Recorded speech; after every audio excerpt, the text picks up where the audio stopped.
Okay, so you want to own a golf course. Find a piece of land, cut the grass, put in some holes. Watch the golfers arrive every weekend carrying bags full of money and nowhere else to spend it. It sounds almost passive. You own the only course within a reasonable drive. People show up, pay their green fees, buy a sleeve of balls at the pro shop, eat a burger at the turn, and go home. You do it again the next day. The land appreciates. The business throws off cash. That is the version people picture when they talk about buying a golf course. It is not entirely invented. The problem is everything underneath it. What it actually costs to buy the asset. What it costs every single month just to keep the grass alive. Why the golf industry spent 2 decades destroying itself through overbuilding. And why some of the most straightforward looking properties in American real estate have quietly wiped out investors who went in with clear eyes and reasonable assumptions. Start with what you are actually buying. Golf courses in the United States fall into a few distinct categories. The economics of each one are almost entirely different from the others. A private members-only club operates like a subscription business.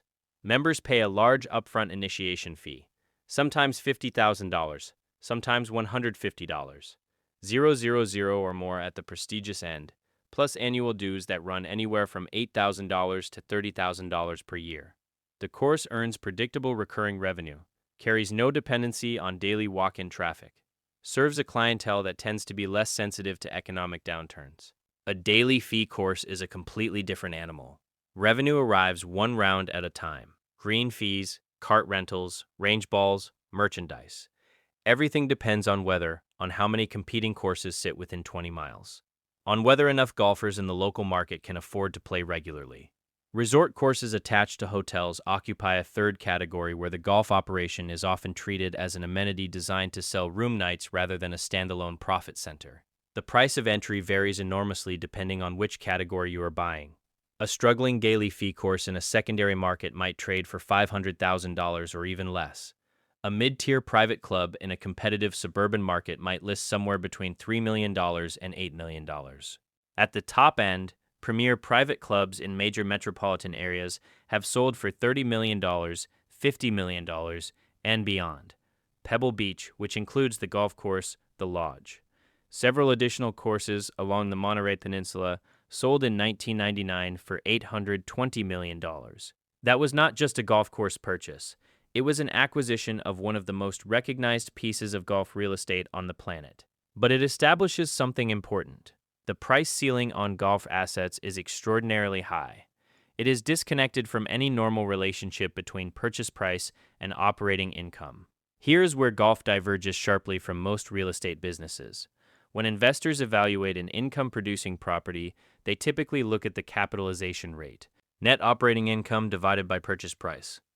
A stabilized commercial building in a decent market might trade at a 5 or 6 cap, meaning you pay roughly 16 to 20 times the annual net income to buy it. Golf courses trade at much higher multiples when they trade at all. This was because the income is not stable. The expenses are not predictable. A large portion of the asset value is tied to the land rather than the operating business. Many daily fee courses that sell for several $1 million generate net operating incomes that would justify a fraction of that price if you applied standard real estate math. Buyers are not always paying for earnings. They are paying for the land, for the lifestyle, for the optionality of redevelopment, or for reasons that have very little to do with projected cash flow. The land question is worth sitting with for a moment. A typical 18-hole golf course occupies somewhere between 100 and 200 acres, depending on terrain, routing. Whether it includes a driving range and practice facilities in a densely developed suburban market that represents an extraordinary amount of ground. When a golf course closes, the land rarely just disappears. It gets rezoned and redeveloped, usually into housing. Developers have spent the last 20 years quietly acquiring distressed golf properties specifically for their redevelopment value. In some cases, the land underneath a failing course is worth 3 or 4 times what the operating business would ever generate. That creates a strange dynamic where the worst golf courses, the ones losing money every month, can be more attractive acquisitions than the ones breaking even. This was because the investment thesis has nothing to do with golf. Before any of that becomes relevant, you have to survive the operating reality. And the operating reality of a golf course is defined almost entirely by one number: cost per maintained acre. Keeping a golf course in playable condition is not landscaping in any conventional sense. Fairways require precise mowing schedules. Greens are maintained to tolerances measured in fractions of an inch and demand specialized equipment and trained staff. Bunkers need raking, edging, and sand replenishment. Irrigation systems covering every inch of the property run on complex scheduling software and require constant calibration. A properly maintained 18-hole course with a practice facility typically demands somewhere between 8 and 15 full-time staff in the maintenance department alone, depending on climate and course standards.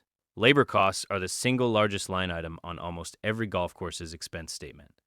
At a daily fee course generating $1.5 million in annual revenue, total operating expenses including payroll, benefits, chemicals, equipment maintenance, utilities, insurance frequently run between $1.2 million and $1.4 million. That leaves a margin so thin that one bad weather season, one equipment failure, or one significant course closure can push the entire operation into a loss. The National Golf Foundation has tracked course economics closely for decades and has consistently found that roughly 30% of all daily fee courses in the United States operate at a net loss in any given year. Not courses that are poorly managed, not courses that are badly located, just courses doing the ordinary business of golf, losing money while they do it. Equipment alone is a cost that surprises almost every new owner. A full fleet of turf maintenance equipment for an 18-hole facility, reel mowers for the greens, rotary mowers for the rough, fairway units, utility vehicles, bunker rakes, aerators. Top dressers represents a capital investment of $1.5 to $3 million for a mid-tier operation. That equipment does not last indefinitely. Greens mowers have a service life of roughly 5 to 7 years under heavy use. A single hydraulic failure on a fairway unit can cost $20,000 to repair. Courses that defer equipment replacement to preserve cash flow invariably end up with maintenance quality that declines until the course becomes less competitive against its neighbors. That reduces rounds, which reduces cash flow further. It is a mechanical version of the same trap that catches mall owners who stop investing in their properties. Water is the second category where costs routinely overwhelm projections. A golf course in a temperate climate uses somewhere between 50 million and 100 million gallons of water per year to maintain turf conditions. In an arid climate like Arizona or Southern California, that number can reach 200 million gallons annually. Water rights in drought-prone regions have become one of the defining constraints on golf course economics. Courses in the American Southwest pay between $150,000 and $400,000 per year for irrigation water alone. Several courses in California and Nevada have closed specifically because water costs became uneconomical. Not because they lacked golfers, not because they were mismanaged, but because the physical cost of keeping grass alive exceeded what golfers were willing to pay per round. There is a structural problem sitting underneath all of this. It was created not by any individual course owner, but by the industry itself over the course of about 25 years. Between 1986 and 2005, the United States added roughly 4,000 new golf courses. The industry was responding to what looked like insatiable demand. Golf participation was rising steadily through the late 1980s and 1990s. The Tiger Woods effect, a documented surge in player participation following his emergence in the mid-1990s, convinced developers and lenders that demand would continue climbing indefinitely. It did not. Golf participation peaked around 2003 at approximately 30 million players and began a slow but persistent decline that lasted nearly 15 years. The supply of courses, however, did not decline nearly as fast as the demand did. By 2015, the United States had approximately 15,000 golf facilities competing for a shrinking pool of active players. The average number of rounds played per course fell sharply. Green fees, which had been rising steadily through the boom years, came under sustained pressure as courses discounted aggressively to maintain volume. The Golf Course Superintendents Association of America estimated that more than 800 courses closed between 2006 and 2016. That sounds like a correction. In a market with several thousand excess courses, it was barely a trim. The oversupply problem never fully resolved. Many courses simply learned to operate at thinner margins, discount more aggressively, defer capital investment until the decision was taken out of their hands. The revenue model for a daily fee course rests on three primary streams. Understanding how they interact is essential to understanding why the economics are so fragile. Green fees are the foundational revenue, the charge for playing around. Cart fees are often bundled in or charged separately and add $15 to $25 per rider per round. Together, green fees and cart revenue typically account for 55% to 70% of total income at a daily fee facility. The second major stream is food and beverage: the bar, the restaurant, the halfway house at the ninth hole.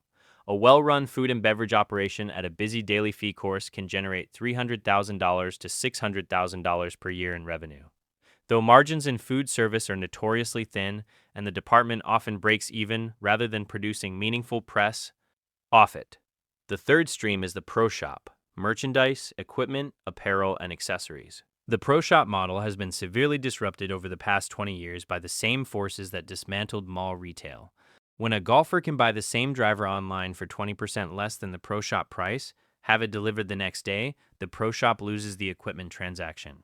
It retains some logo merchandise and basic accessories, but the days of pro shops generating 15 to 20% gross margins on a full equipment inventory are largely gone. Many courses have responded by scaling down their merchandise commitments, moving toward consignment arrangements with major brands, or converting pro shop space to other uses. Some of the higher volume daily fee operations have essentially turned their pro shops into small convenience stores focused on balls, gloves, branded hats rather than full club sets. Membership programs at daily fee courses have become the most important strategic question in the business over the past decade. The model works simply. Golfers pay an annual membership fee ranging from $500 to $3,000 depending on the market and what it includes. In exchange, they get unlimited or reduced rate access to the course throughout the season. For the course, a membership program converts unpredictable transactional revenue into predictable recurring income. If 300 members each pay $1,500 per year, that is $450,000 that arrives before the first tee time of the season, regardless of weather, regardless of economic conditions, regardless of how many people showed up in April. That predictability has real economic value. It covers a portion of fixed costs. It reduces dependence on people's achy weekends. It provides a baseline against which the course can plan staffing and purchasing. The problem with membership programs at daily fee courses is pricing calibration. Set the price too low and members crowd the tee sheet on weekends, displacing full-paying walk-up golfers who would have generated more per round. Set the price too high and membership enrollment stalls the course without the recurring revenue foundation it was trying to build. Several large daily fee operators have moved toward tiered membership structures, offering different access levels at different price points, specifically to address the tee sheet displacement problem. A weekday-only membership at $600 per year adds revenue without touching the weekend inventory. A full-access membership at $2,200 competes with private clubs for a different customer segment. Neither approach is universally correct. The right structure depends entirely on the competitive environment within the specific market. One of the most significant cost items that rarely appears in initial underwriting is the cost of course improvements and capital upgrades. An 18-hole course operating at a competitive level in a developed market must periodically renovate its greens, rebuild bunkers, upgrade irrigation infrastructure, refresh the clubhouse to maintain its position against competing facilities. Greens reconstruction at a modest operation costs between $50,000 and $150,000 per green, meaning a full 18-green renovation represents somewhere between $900,000 and $2.7 million before soft costs and closure time. During a greens renovation, the course typically closes the affected holes, reducing playable inventory for weeks or months. The revenue impact of that closure comes on top of the capital expenditure. It's ELF. Many courses have operated on aging infrastructure for years, simply because they cannot afford to fund the improvement and absorb the closure simultaneously. Tee time management has evolved from a telephone reservation system into a sophisticated revenue optimization problem. Online tee time marketplaces like Golf Now have fundamentally changed the distribution landscape for daily fee courses. These platforms aggregate tee time inventory across thousands of courses and sell it to consumers, often at discounted rates. A course that lists inventory on Golf Now agrees to share a percentage of the booking revenue with the platform. In exchange, it gets access to a national demand pool and fills tee times that might otherwise go empty. The cost of that access varies. But courses in competitive markets have found themselves in a position where a significant portion of their weekend inventory is booked through third-party channels at rates that produce lower net revenue per round than a direct booking would. The platforms have, in effect, become a distribution toll that sits between the course and a portion of its customer base. Golf rounds are intensely weather dependent in ways that most businesses are not. Weather sensitivity compounds the financial risk considerably. A single wet April in a northern market can eliminate $80,000 to $120.90 of the year so in revenue that the course budgeted for and cannot recover. Unlike a retail store, a golf course cannot make up lost weekends by running a sale in May. The tee sheet has a fixed number of slots per day. Once a rainy Saturday is gone, the revenue from those slots is gone permanently. Courses in climates with short playing seasons, the upper Midwest, the Northeast, much of Canada face a brutal compression of revenue opportunity into 5 or 6 months. Fixed costs, including debt service, insurance, and year-round maintenance obligations, do not compress along with the CISO-N. Debt is where many golf course acquisitions unravel. It happens through the same mechanism that destroys airports and shopping centers. When a buyer finances a course acquisition, the debt service clock starts immediately. A course purchased for $4 million, with $2.5 million in financing at a standard commercial real estate rate, generates an annual debt service obligation somewhere in the range of $175,000 to $220,000 per year. That payment is due whether the course generates $1.8 million in revenue or $900,000. Weather, competition, declining participation, equipment failures, and water costs all affect the revenue side of the equation. The debt service sits fixed on the other side, immovable. Courses that were acquired during the boom years at prices reflecting optimistic demand projection, NIS found themselves trapped between declining revenue and fixed obligations that assumed a different market. Tee time pricing strategy has become significantly more sophisticated over the past decade, borrowing directly from airline yield management principles. A weekend morning tee time at a high-demand facility generates maximum revenue and should be priced accordingly.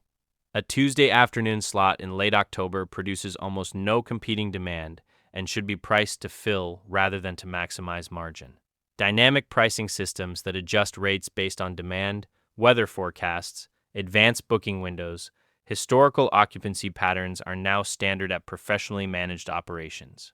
Courses that implemented dynamic pricing in the period between 2018 and 2022 reported revenue increases of 8% to 15% from the same tee sheet inventory they had been operating previously, without adding a single new golfer to the market. Food and beverage is a department that golf courses consistently underestimate and underinvest in. The opportunity cost is significant. A golfer who spends 4 hours on the course has a clear consumption window. If the facility provides a compelling halfway house experience at the 9th hole, that golfer is almost certain to stop, eat, and drink. A $14 transaction at the turn, multiplied across 200 rounds on a busy Saturday, produces $2,800 in a single day from a facility that might otherwise see those golfers walk past a closed shack. Courses that treat food and beverage as a service obligation rather than a revenue opportunity leave money on the table at a scale that compounds annually into meaningful dollars. The highest performing daily fee operations in revenue per round typically run food and beverage programs, generating $18 to $25 per player per round. That at 35,000 annual rounds is between $630,000 and $875,000 in additional revenue. Golf simulators and indoor practice facilities have created a new revenue stream that did not meaningfully exist a decade ago. Indoor simulation technology has improved to the point where courses in cold weather markets now operate simulator bays during the winter months to generate revenue during their traditional off-season. A single simulator bay generates between $40 and $80 per hour depending on the market and the equipment quality. A facility with 4 bays running for 8 hours per day, 7 days per week, through a 4-month winter generates between $135 over 00 and $270,000 in revenue from a period that previously produced nothing. The capital cost of a high-quality simulator installation runs between $30,000 and $70,000 per bay.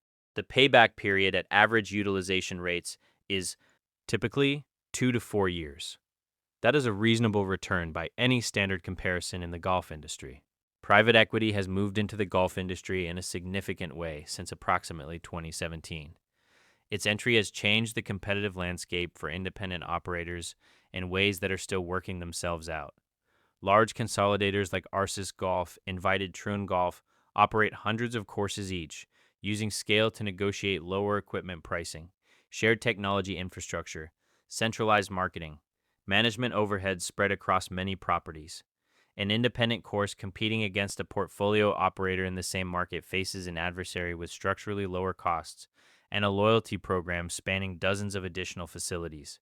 The independent course may have a superior product in a specific location, but the economic infrastructure supporting the portfolio operator in the same market faces an adversary with structurally lower costs and a loyalty program spanning dozens of additional facilities. The independent course may have a superior product in a specific location, but the economic infrastructure supporting the portfolio operator in is difficult to match.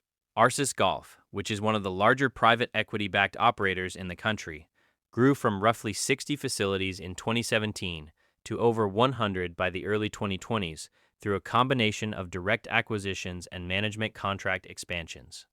The consolidation thesis relies on the same logic that drove consolidation in every other fragmented service industry: standardized operations, centralized procurement, and brand recognition across a large portfolio reduce per unit costs meaningfully. Whether that model ultimately produces superior returns compared to well-run independent operations remains an open question. This was because the holding periods for private equity-backed golf assets have not been long enough in most cases to evaluate exit economics against entry price. The most important distinction in the golf course acquisition business, the one that determines more outcomes than any other single variable, is the difference between buying a course because the operating business makes economic sense and buying a course because of the land. Courses acquired primarily for their land optionality in growing suburban markets have performed reasonably well for patient investors. Courses acquired because the green fees, cart fees, food and beverage revenue appeared to justify the purchase price have performed inconsistently, often worse than projected, and sometimes catastrophically. Across the period from 2006 to 2020, dozens of golf course loans originated during the boom years went into default. Lenders who took back those courses often found themselves owning operating businesses with no management expertise, declining assets, no obvious buyer at any price that covered the outstanding debt. The relationship between green fees and operating costs has not moved in golf's favor over the long run. The average green fee at a daily fee course adjusted for inflation is lower today than it was in 2003. Operating costs, particularly labor, water, and fuel for equipment, have risen steadily throughout the same period. That spread between what the market will pay for a round of golf and what it costs to provide one defines the fundamental economic tension inside every course that is not operating at the premium end of the market. Courses that have survived and produced returns for their owners have done so by finding some combination of cost reduction, revenue diversification, real estate development, or genuine competitive differentiation that offsets that structural pressure. Courses that simply tried to run the same operation they inherited, in the same market, with the same customer base, have generally found the math growing more difficult with each passing year.